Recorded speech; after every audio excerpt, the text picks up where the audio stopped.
Assalamualaikum warahmatullahi wabarakatuh. Innal hamdalillah nasta'inuhu wa nastaghfiruh wa na'udzu bihi min shururi anfusina min sayyiati a'malina. May yahdihillahu fala mudilla lahu wa may yudlil fala hadiya lahu. Asyhadu an la ilaha illallah wahdahu la syarika lahu wa asyhadu anna Muhammadan 'abduhu wa rasuluhul karim. Allahumma salli wa sallim ala nabiyyina al-Mustafa Muhammadin wa ala alihi wa ashabihi ajma'in. Amma ba'd. Rabbi shrah li sadri wa yassir li amri wahlul 'uqdatam min lisani yafqahu qawli. Segala puji bagi Allah, kemuliaan salawat dan salam pada Rasulullah, pada keluarga dan seluruh sahabat-sahabatnya. Jamaah salat maghrib dan isya, bapa-bapa dan ibu-ibu yang Allah muliakan insyaAllah. Kita masih membahas tentang fadilah kenapa diciptakan kematian. Di pertemuan yang lalu kita telah membahas fadilah yang pertama, yaitu Allah menciptakan kematian untuk menampakkan kekuasaannya di atas hamba, karena cuma Allah yang bisa menghidupkan, mematikan, lalu menghidupkan kembali. Allah ingin kita tunduk taat di atas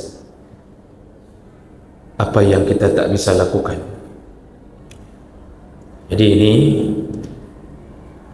fadilah yang pertama, agar kita meyakini kekuasaan Allah Subhanahu wa taala. Baik, kita lanjutkan berikutnya. Fadilah yang kedua, kenapa kematian itu diciptakan, yaitu Allah Subhanahu wa taala menciptakan kematian karena kematian itu adalah kebaikan bagi seorang mukmin daripada dia melanjutkan hidup dengan menghadapi fitnah dunia.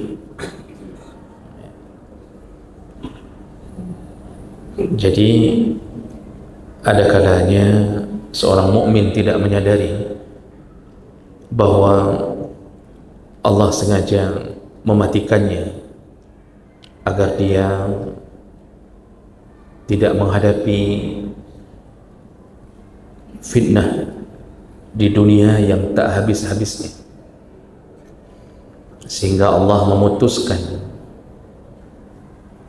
keterlibatannya dengan dunia dengan cara menghadirkan kematian. Makanya kadang-kadang kita membenci sesuatu padahal itu baik bagi kita. Bahkan kadang-kadang kita terjebak menyukai sesuatu padahal itu tak baik bagi kita. Allah Subhanahu wa taala menyebutkan, kutiba alaikumul qitalu wa huwa kurhun lakum wa asa an takrahu syai'an wa huwa khairun lakum wa asa an tuhibbu syai'an wa huwa syarrun lakum wallahu ya'lamu wa antum la ta'lamun. Setelah Allah mengatakan bahawa diwajibkan bagimu untuk berperang, itu dalam tanda kutip di saat agamamu diserang. Lalu setelah Allah mewajibkan berperang, banyak orang yang kadang-kadang merasa, untuk apa kita berperang? Apa manfaatnya? Bahkan kita mungkin akan ditimpa dengan kematian, lalu kita meninggalkan anak dan isteri kita. Sehingga orang kadang-kadang bertanya-tanya, apa maksud di balik perang tersebut? Nah, situ Allah ingin mengatakan, kamu ketika membenci sesuatu yang engkau tidak tahu maksudnya, padahal yang engkau benci itu baik untukmu. Begitu juga ketika engkau mencintai, menyukai sesuatu yang engkau juga tidak tahu ujung-ujungnya, ternyata itu tidak baik bagimu. Jadi yang tahu hakikat baik dan buruk dari sebuah perjalanan hidup adalah Allah Subhanahu wa taala. disuruh perang, orang nolak untuk berperang, takut mati. Padahal dengan berperang, kalau yang mati dia mudah mendapatkan surga, yang melanjutkan hidup dengan kemenangan maka dia mulia di sisi manusia, tidak dijajah, dia bisa menjalankan syariat. Padahal kita benci berperang, padahal ujungnya adalah kebaikan. Kalau tidak syahid, berarti kita mendapatkan kemuliaan. Dan orang-orang kadang-kadang suka membenci sesuatu, suka mencintai sesuatu, padahal kadang-kadang tak baik baginya. Orang mencintai harta sampai mengejar-ngejar harta, padahal harta itu belum tentu baik baginya. Maka untuk itulah banyak perkara yang kita tidak mengetahui apa maksud dan tujuan di balik sebuah pemberian Allah. Dan salah satu pemberian Allah yang wajib kita terima adalah mati. Orang juga bertanya-tanya, kenapa harus mati? Maka Allah jawab melalui lisan nabinya. Maka tersebutlah dalam hadis Nabi SAW.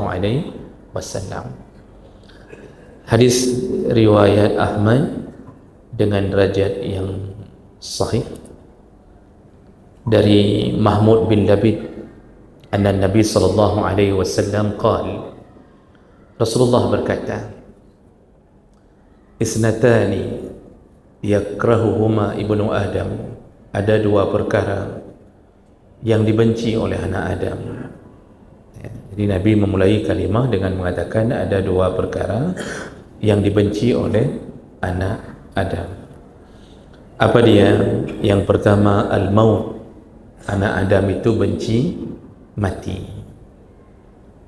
Jadi karena anak Adam ini punya sifat hubbud dunia, kalau sudah tertanam di hatinya, maka dia tak rela untuk meninggalkan dunianya. Kalau hati sudah melekat dengan dunia, maka susah berpisah. Oleh karena itu, anak Adam tak mau berpisah. Dia tak mau mati. Maka perkara yang ditakuti oleh anak Adam hari ini, dibenci adalah mati. Bahkan orang hari ini saking khawatirnya mati, bicara mati pun tak boleh. Coba bapak-bapak kalau sedang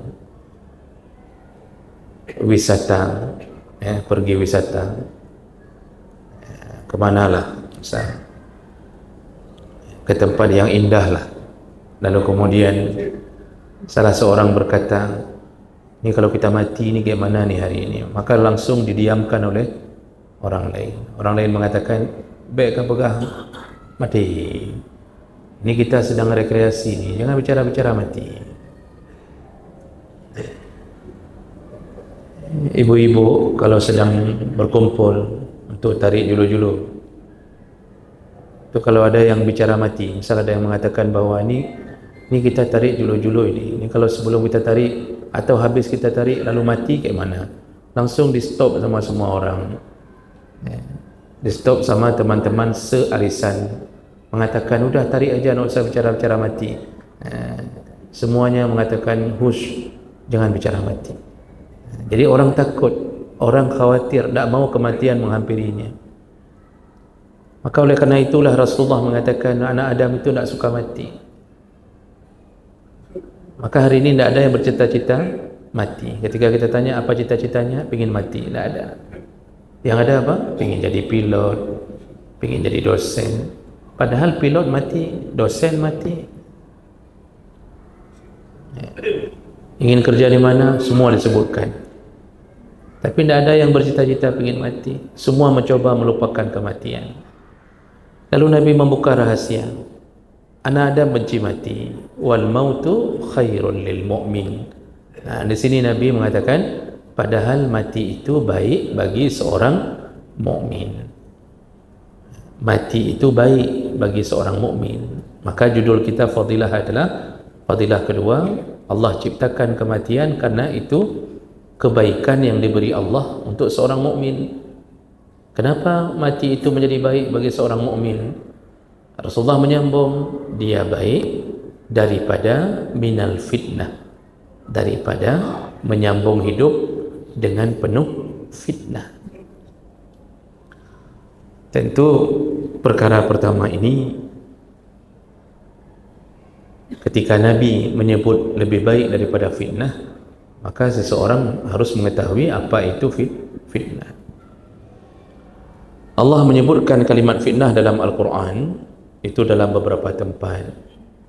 Di antaranya Allah kadang-kadang sebutkan, innama amwalukum wa auladukum fitnah, sesungguhnya hartamu, anak-anakmu adalah fitnah.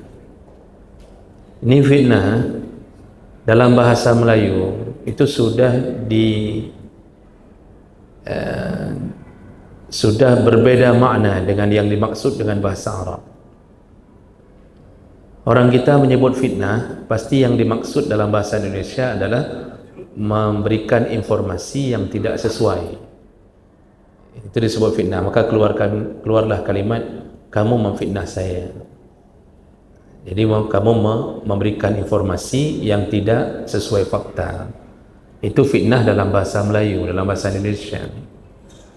Karena terjadi pergeseran makna, sehingga ketika orang membaca Quran terjadi kesalahan dalam memahami.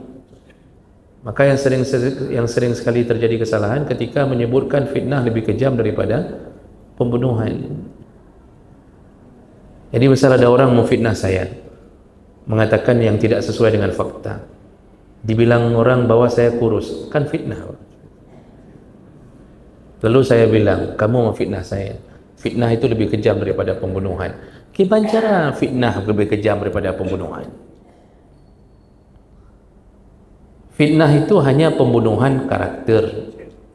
Orangnya tetap selamat, darah tak keluar, bisa diklarifikasi, bahkan bisa jadi di pengadilan kita menang. Pembunuhan, orangnya tidak bisa hidup lagi, darah sudah tertumpah, dan hukumannya dijamin Allah langsung neraka bagi pembunuhnya. Bagaimana fitnah bisa lebih kejam daripada pembunuhan?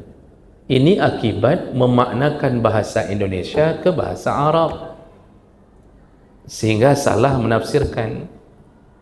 Padahal bahasa fitnah, al-fitnah itu dalam dua bahasa dalam Quran, akbaru minal qat, lebih besar, nanti baru ada asyaddu minal qat.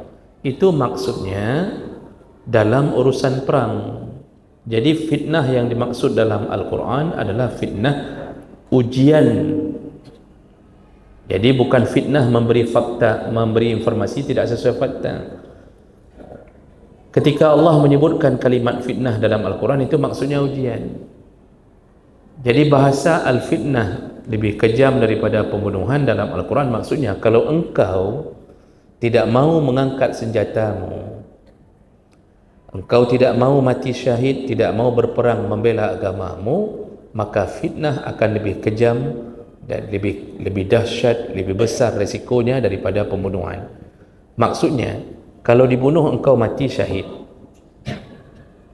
dan engkau tetap mulia dengan kemenangan yang engkau dapat. Tapi kalau engkau tak mau, timbul fitnah, ujian. Ujian apa?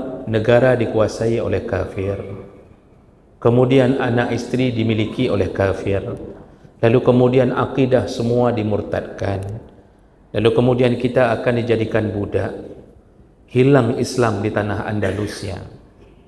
Hampir seluruh Spanyol hari ini tak mengenal Islam karena tak ingin berperang.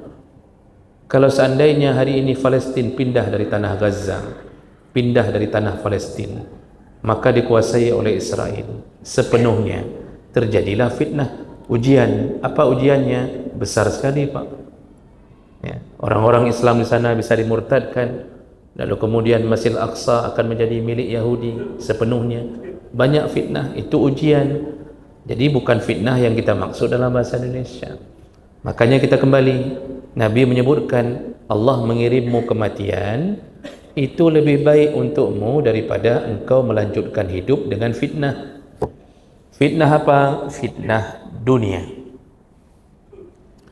yaitu ujian yang ada di dunia.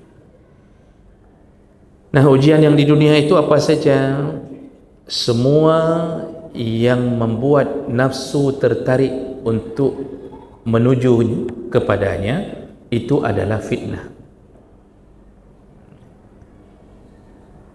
Jadi kalau nafsu tak tertarik, itu tidak disebut dengan fitnah. Misal dunia ini dibuat buruk oleh Allah,